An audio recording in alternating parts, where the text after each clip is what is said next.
Hey everybody, welcome to our downtown studios. This is Fight News Now. I am John Ramdeen. Coming up, Robin Black and I discuss the upcoming Mark Hunt-Frank Mir fight next weekend in Brisbane, Australia. Also, we will look back at UFC 196 with highlights from the post-fight press conference and backstage interviews with Dana White and George St. Pierre. All that and much more, and it's coming up on Fight News Now, and it starts right now.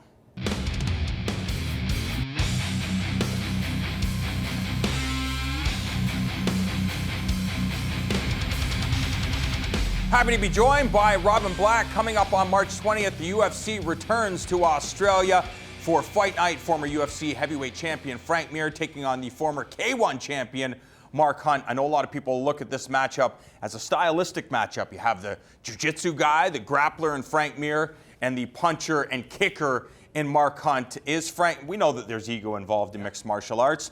Do you think Frank Mir is going to oblige Mark Hunt and try to start, well, we know it's going to start standing. Will it stay standing, or will Frank Mir try his best to get this fight down to the ground, because there are very few people that can hang with Frank Mir on the canvas? Yeah, well, I think he'd like to do a bit of both. And if you're talking about ego, I think Frank's got a bit of a swagger to him at the best of times. When I go down, or whenever we're in Vegas, I like to train with Angelo Reyes, who is Frank's boxing coach. And Angelo's a very smart coach. And he's got Frank ready. It's not that I think Frank is like, I want to test my boxing against this killer striker. I think it's more like, since I can sell him a takedown, since he has to be concerned with my ground game, that may open up the striking and vice versa. Keep them all in play. Frank has become a very, very good striker. His last couple fights have really shown that.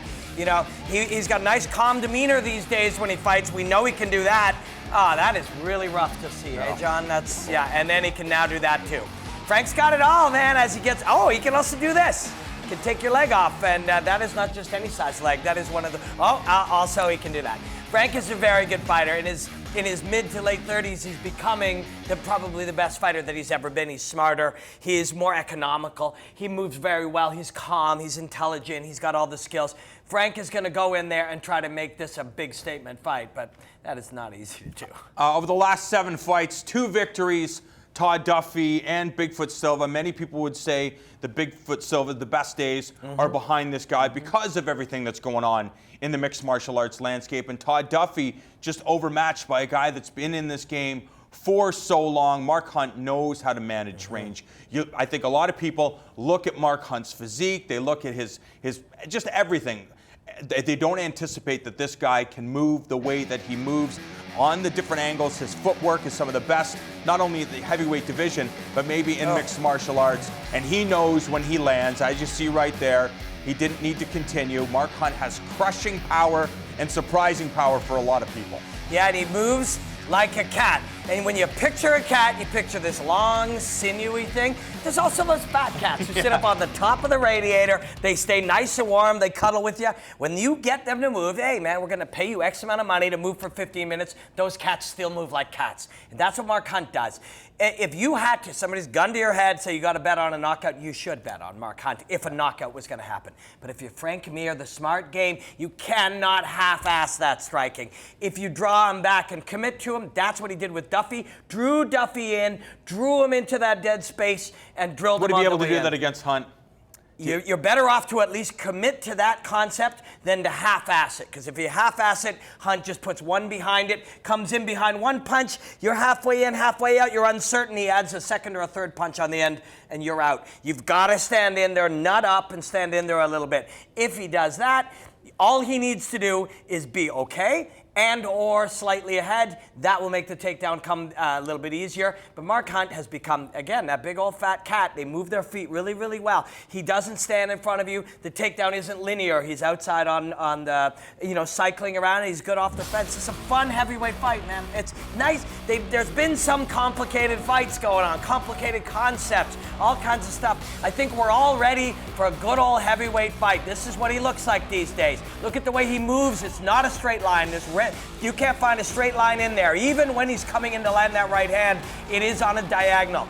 And there's, like I said, there's a lot of complicated stuff, a million crazy ideas and concepts and all kinds of stuff. Sometimes it's nice to reset, have a couple heavyweights get in there and just go slug it out. When you visualize this fight, of course, the fight starts standing. They're both going to get to the center of the octagon. both Mark Hunt and Frank Mir are going to strike. We anticipate that Mark Hunt will probably get the better of those exchanges. In that case, what does Frank Mir do? How does he set up the takedown? Because we've seen that Mark Hunt, in addition to having great footwork and angles to get out of those bad positions, he has excellent takedown defense, constantly improving. This is not a one-trick pony. I know when he came into the UFC, there's no way this kickboxer is going to be able to hang with the elite of the heavyweight division, but his commitment to his evolution as a fighter has been evident. Yeah, so when we see Chad Mendes or Uriah Faber shoot on a guy, picture that in your mind. You see them drive in and get those hips and rip them to the side. Now picture Damian Maia getting in. He's relaxed, and before you know it, he's in.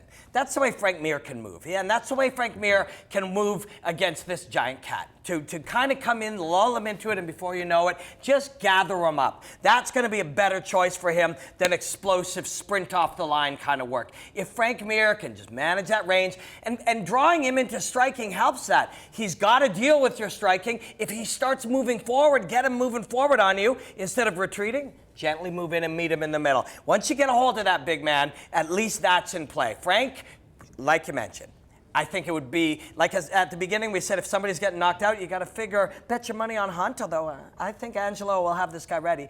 But if somebody's getting submitted, you think Hunt's going to Kimura Frank Mir? That's not happening. I don't even think that Mark Hunt would even try to submit Frank Mir, because I'm sure he'd be in fear. Okay, this guy's just setting me up. Why is he allowing me to do this? And the next thing you know, his leg's being ripped off. We got to switch focus from the heavyweights to the welterweight division, a man we haven't seen in over a year. Hector Lombard, the former Bellator champion, taking on Neil Magny. And I think that there's a couple of things when you look at this fight. A, we know that Hector Lombard has failed a drug test. How will he have, what adjustments would he have made since that drug failure and this next fight?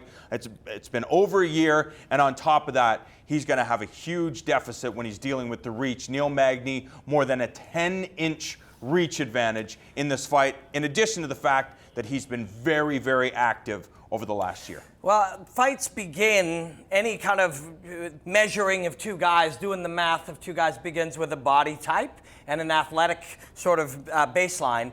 And that body type, long versus sturdy, but we don't even know that he'll look the same kind of sturdy. It's one thing to introduce the idea of the smell test with the USADA said, hey, we're going to start checking guys who look a little too muscular for people with this kind of output. We would have pointed to Hector. When you see this guy, we're about to see highlights, look at this guy.